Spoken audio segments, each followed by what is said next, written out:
Hello, আসসালামু আলাইকুম। আপনারা সবাই কেমন আছেন? আশা করি আল্লাহর অশেষ রহমতে আপনারা অনেক ভালো আছেন। আমিও ভালো আছি এবং আমার পরিবারও ভালো আছে। তো এই ২ দিন আমার শাশুড়িকে কেউ ভিডিওতে দেখেন নাই। এইজন্য আমাকে বলছিলেন যে, "আপু আপনি বাড়িতে গেছেন, আপনার শাশুড়ি কোথায়?" আরে ভাই, আপু আপনারা কি জানেন আমার শাশুড়ি কত ব্যস্ত মানুষ? সে সবসময় গরুর ঘরে কাজ করে, আবার রান্না করে, আবার মনে করেন যে এই যে আমগুলা পাকছে, এগুলো আম তো পাড়তে হবে, তাই না? তো সব সময় একটার পর একটা গাছ থেকে এভাবে আম পাড়ে। এই যে দেখছেন, এটার নাম কি আমি বলতে পারবো না। আপনারা আমাকে কমেন্ট করে জানিয়ে দিয়েন। আসলে আমার শাশুড়িরা জানে হয়তোবা নাম, কিন্তু আমি জানি না। এই যে আম পাড়তেছে না, এটা কি দিয়ে আম পাড়তেছে এটা আমি জানি না, কিন্তু এটা দিয়ে অনেক সুন্দর আম পাড়া যায়, অনেকগুলা করে আম পাড়া যায়। তো আমার শাশুড়ি আম পাড়তেছিল আর আমাকে বলতেছিল যে আম কুড়াও। তো আমি বললাম যে আম তো নিচে পড়েই না, তো কী কুড়াবো? তো সে হাসতেছিল আর ওখানে গোসল করতেছিল আমার সব ওই যে আপনার জেঠা শ্বশুর, জেঠাই শাশুড়ি, এরা সবাই গোসল করতেছিল নদীতে। তো আমাদের বাড়ির নিচে আর কি নদী, হ্যাঁ, আমাদের বাড়ির সাইডের দিয়ে নদী বয়ে গেছে। তো নদীতে আমরা গোসল করি আর নদীর ধার দিয়েই সব আমের গাছ আমাদের। তো অনেকগুলো আমের গাছ আছে, শুধু এই একটা না। এই আমটার নাম আমি শুনছি আমার শাশুড়ির মুখে, তখন বলতেছিল এই আমটির নাম নাকি খিসরা, খিসরা নাকি খিসরা পাত। তো এই আমটি নাকি অনেক স্বাদ। তো যারা যারা খিসরার আম খেয়েছেন তারা আমাকে কমেন্ট করবেন যে আমটি খেতে কেমন, আর আমাদের রাজশাহীর আম, নাটোরের আম কেমন লাগবে খেতে তাও আমাদেরকে কমেন্ট করে জানাবেন। আসলে রাজশাহী, নাটোর এখানকার আমগুলাই তো বিখ্যাত, তাই না? তো দেখেন আমগুলা কত সুন্দর আর কি বড় বড় আম, আর গাছ ভরা আম, হ্যাঁ, যতই পারুক না কেন তাও ফুরায় না।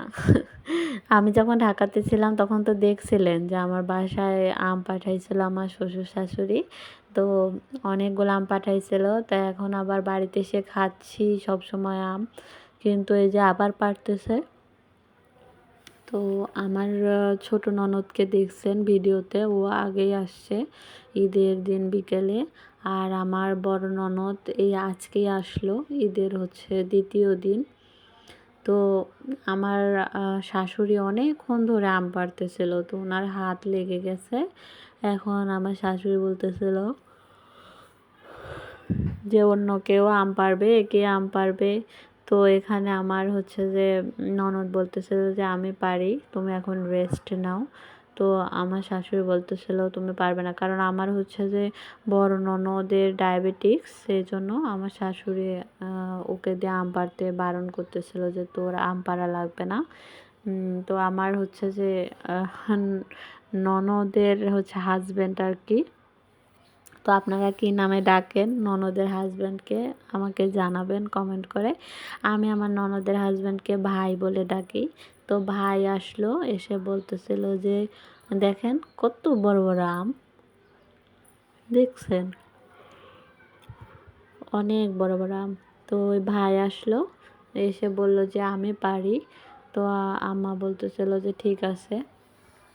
তো আম্মা বলতেছিল যে আমি আর দুই একটা পেরে নিই, তারপরে হচ্ছে তুমি পারো। তো আমার ওই ভাইটা আবার হচ্ছে যে পান খাচ্ছিল, তো তো বলতেছিল যে আচ্ছা ঠিক আছে। তো এ বলে এখন আসলো, সে বলতেছিল যে দেন আমি পারি। তো এখান থেকে আবার আমার শাশুড়ির সাথে আমার ওই যে জেঠাই শ্বশুর ওনারা গল্প করতেছিল।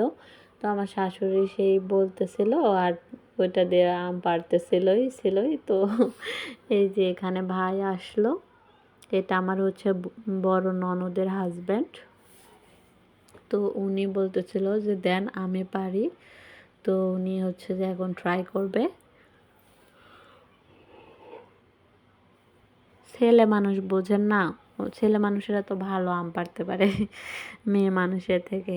কিন্তু একটা ইন্টারেস্টিং ব্যাপার হচ্ছে আমার শাশুড়ি কিন্তু গাছে উঠতে পারে, কিন্তু গাছে উঠলে তো এগুলো আম ধরেন হাতে ছোঁয়া যাবে না, এটা তো ধরা ছোঁয়ার বাহিরে, একবারে ডালের একবারে সেই মাথায় ধরে আছে, উনি তো এত উপরে উঠতে পারবে না, এই জন্য এইটা দিয়ে পারতেছিল আম।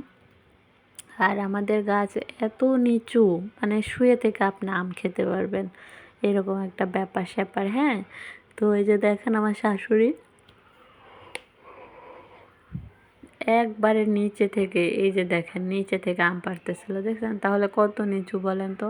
তবে এই গাছটা একটু উঁচু হয়ে আছে, আর অন্যান্য গাছগুলো কিন্তু অনেক নিচু। একবারে শুয়ে থেকে আপনি শুয়ে থাকবেন আর একটা একটা করে আম পারবেন আর খাবেন।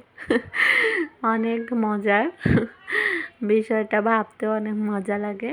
আর এখানে ওরা আম পাড়তেছিল, আর আমি আর আপু গল্প করতেছিলাম সাইডে দাঁড়িয়ে। তো এখানে তাহসিনের বাবা গিয়েছে বেড়াইতে, ঘুরতে আর কি। তো ও গিয়েছে, ওর হচ্ছে যে 2টা ফ্রেন্ড আসছে, একটা হচ্ছে জিল্লুর ভাইয়া, একটা রনি ভাইয়া, ওদের সাথে ঘুরতে গিয়েছে। তো আমি ভাবলাম যে আম্মা যেহেতু আম পাড়তেছিল, সেহেতু আমি একটু ভিডিও করে নিই। তো এইসব কিছু স্মৃতিময় করে রাখার জন্য আমি এটা করতেছিলাম। আর এখানে হচ্ছে যে আমার ননদের ছেলে বলতেছিল যে আম খাবো আম খাবো করে লাফালাফি করতেছিল। ওর দেখা দেখি তাহসিনও লাফালাফি করতেছিল যে তাহসিন আম খাবে। তো ওর দাদু বলতেছিল যে যে 2টা ওর দাদি পারছে, তো এইগুলা হচ্ছে পাকা আম। ওর দাদি হাত দেওয়ার সাথে সাথেই ওনার হাতে পড়ে গিয়েছে আমগুলা। তাই ওর দাদি বলতেছিল যে এই 2টা নিয়ে গিয়ে কেটে হচ্ছে যে তাহসিন আর তুমি খাও। এই যে আমার ননদের ছেলেকে দিচ্ছিল, এই যে দেখেন আমার ননদের ছেলে আসতেছে, ওই যে ওকে দিচ্ছিল। ও সবসময় আমাদের বাড়িতেই থাকে, ও অনেক ছোট থেকেই আমাদের বাড়িতে থাকে। তো তাহসিনকে যেরকম আদর করে আমার শ্বশুর শাশুড়ি, ওকেও ঠিক একই রকম আদর করে। ওকেও অনেক আদর করে বড় করছে, তো এই জন্য ওকেও অনেক আদর করে। আর আমরা সবসময় ওকে আমাদের বাড়িরই একটা ছেলে মনে করি, আলাদাভাবে দেখি না। আর এইখানে দেখেন কত কত আমের গাছ দেখছেন আমাদের বাড়িতে। আর এই যে আমরা চলে আসতেছি ঢাকা, ছুটি শেষ, আনন্দও শেষ। তো ঈদের ছুটি শেষ হয়ে গেল, আর এই যে আমি চলে আসছি। আমরা এখন কোথায় আছি জানেন? এখন আছি সাভার, হচ্ছে হেমায়েতপুর বলে, এখানে চলে আসছি। তো আমরা বাইক নিয়ে গিয়েছিলাম, বাইক নিয়ে যেতে তো অনেক ভালো লাগে। আপনার মন চাইলে আপনি যেখানে খুশি সেখানে নামতে পারেন। আবার যাওয়ার সময় অনেক যানজট, অনেক ট্রাফিক জ্যাম থাকে। তো এই জ্যামের মধ্যে পড়ে থাকার চেয়ে সাইডে দিয়ে বাইক নিয়ে বের হয়ে তাড়াতাড়ি করে বাড়িতে গিয়ে বাবা মায়ের সাথে আনন্দ করা অনেক ভালো। এই জন্য আমরা সবসময় বাইক নিয়ে যাওয়ার চেষ্টা করি। তো এবারও গিয়েছিলাম। তো আপনারা যারা আমার ভিডিও দেখেন তারা অবশ্যই আমার জন্য দোয়া করবেন, আর আমার চ্যানেলটি সাবস্ক্রাইব করবেন, এবং আমার পাশে থাকবেন।